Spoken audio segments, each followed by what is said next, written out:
De um lado, a gente tem um escravo, forçado a lutar por entretenimento, que de repente se torna general de um exército de libertos. Do outro, o homem mais rico de Roma, desesperado por uma glória que todo o seu dinheiro não podia comprar. Essa é a história de Espartacus contra Crasso, um verdadeiro choque de mundos que literalmente abalou a República Romana até as suas fundações. Vamos entender como a luta pela liberdade de um homem colidiu com a busca pela glória de outro. No fundo, no centro desse conflito todo, estão duas motivações bem simples, mas incrivelmente poderosas. Para Espartacus, a luta era pela liberdade, né? Uma chance de quebrar as correntes de Roma. Já para Crasso, era uma busca implacável por glória militar. A única coisa que a sua fortuna gigantesca não conseguia dar para ele. E foram essas duas forças que colocaram eles numa rota de colisão que não tinha como evitar. E as origens deles não poderiam ser mais diferentes. De um lado, Espartacus, um soldado trácio, capturado, vendido como se fosse um objeto e forçado a virar gladiador.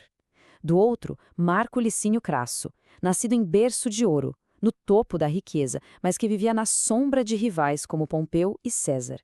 Ele era desesperado por uma vitória militar que o colocasse no mesmo patamar deles. Então, a pergunta é: como um punhado de gladiadores conseguiu desafiar a maior potência do mundo antigo? A história da revolta de Espartacus não começa com o exército, não. Começa com um ato de puro desespero, um desafio que se transformou em algo que Roma simplesmente não podia mais ignorar. É aqui que a gente vê a incrível ascensão desses homens. E o ponto-chave é a genialidade tática do Espartacus.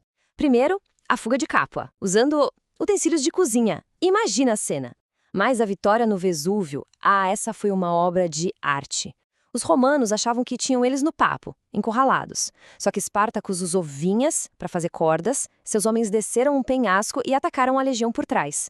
Depois de humilhar uma segunda força romana, a notícia se espalhou que nem fogo. Escravos, camponeses, todo mundo que não tinha o que perder correu para se juntar a ele, transformando um pequeno bando num exército gigantesco. E aqui a crise chega num outro nível.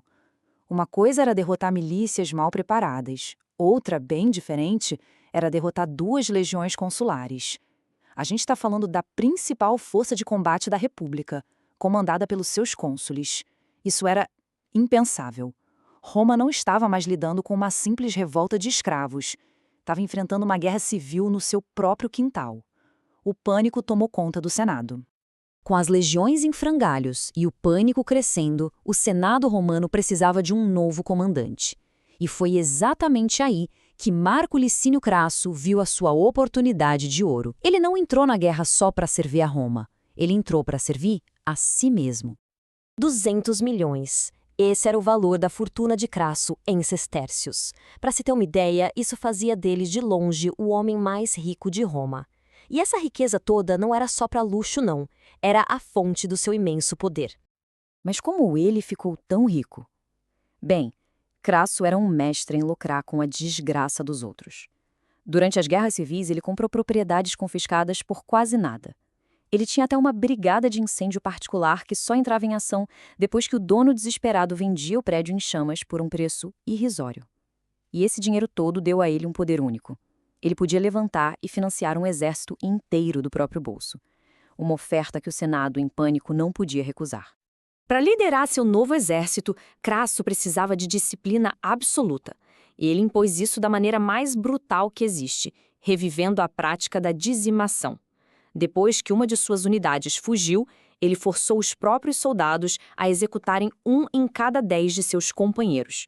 A mensagem para suas tropas era clara e aterrorizante: fujam e seus próprios camaradas vão matar vocês. E essa citação do historiador Apiano resume perfeitamente a psicologia de Crasso.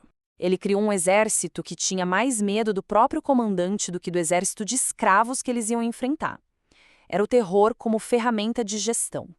E funcionou. A disciplina foi restaurada. Então, com o exército de Crasso marchando para o sul, disciplinado pelo medo, e o exército de Espartacus endurecido por 2 anos de vitórias, a colisão final se tornou inevitável. O palco estava montado para o fim da Terceira Guerra Servil. A campanha final foi um jogo de xadrez mortal. Primeiro, Crasso encurralou o exército de Espartacus na ponta da Itália, construindo uma muralha de costa a costa. A única esperança de Espartacus era fugir pelo mar, mas os piratas que ele pagou o traíram.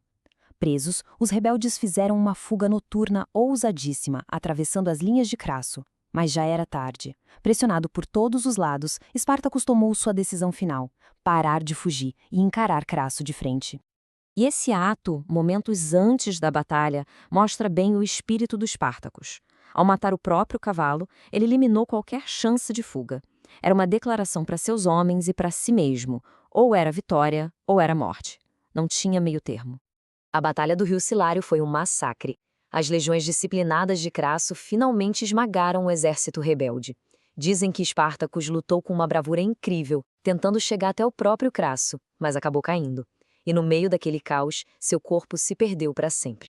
A guerra tinha acabado, mas a demonstração de poder de Roma estava só começando. O que veio a seguir não foi sobre justiça, mas sobre uma vingança fria e calculada, feita para ecoar por gerações.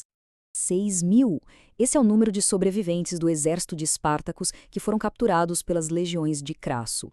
6.000 pessoas cujo destino seria muito pior do que morrer no campo de batalha. Crasso ordenou que todos os 6.000 fossem crucificados, mas não em qualquer lugar. Ele os alinhou ao longo da Via Ápia, a estrada principal que ia de Roma até Capua, justamente onde a rebelião começou. Por mais de 200 quilômetros, quem passasse por ali veria os corpos apodrecendo. Uma mensagem aterrorizante e inconfundível para qualquer um que ousasse sonhar com liberdade. Apesar da vitória esmagadora, Crasso não conseguiu a glória que tanto queria. Como ele derrotou escravos e não um exército estrangeiro, o Senado negou a ele um triunfo, que era a maior honra militar de Roma. Para piorar a situação, seu rival, Pompeu, apareceu no finalzinho, capturou alguns fugitivos e escreveu para o Senado basicamente roubando o crédito pelo fim da guerra. Essa rivalidade amarga entre eles definiria a política romana por anos. E assim a gente chega à questão final. O corpo de Espartacus nunca foi encontrado, mas a sua lenda se recusou a morrer. Ao longo dos séculos, ele foi visto como um símbolo por revolucionários e por defensores da liberdade. Afinal, ele foi um terrorista que trouxe o caos para a Itália ou um herói que lutou contra um sistema opressor? O fato de que essa pergunta ainda é feita mais de 2000 anos depois é talvez o seu maior legado. A história é contada pelos vencedores, mas, de alguma forma, a história de Espartaco sobreviveu.